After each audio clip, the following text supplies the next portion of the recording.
আজ 19শে অক্টোবর রবিবার। আজকে জলখাবার দিয়ে শুরু করছি। ঘুগনি, মুড়ি, তার সঙ্গে শশা কুচি, শশা, পেঁয়াজ আর গাজর কুচি দিয়ে জলখাবারটা বেশ জমে গেছে। দুপুরের রান্নার প্রস্তুতি চলছে। পেঁয়াজ ভাজতে দিয়েছি, আলু, আর এখানে চা করতে বসিয়ে চা দিয়ে ফুটে গেছে, মানে চা করছি আবার তার সঙ্গে চা পাতা দিয়ে ঢাকা দিয়ে দিলাম। এবার চিকেনটা একটু সামান্য তেল আর হলুদ দিয়ে ম্যারিনেট করে রেখেছিলাম, সেটাকে বার করলাম। এবার পেঁয়াজ ভাজা হয়ে গেছে, আলু ভাজা হয়ে গেছে, এবার চিকেনটা দিয়ে কষাবো।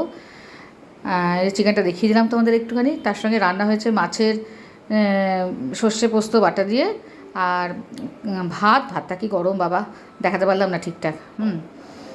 আর আছে আলু কাঁচকলা ভাতে, সেটা শেষে দেখিয়েছি তোমাদেরকে। আবার একটু দেখিয়ে দিলাম সমস্ত কিছু। আর এই দেখো চিকেনটা কষছে।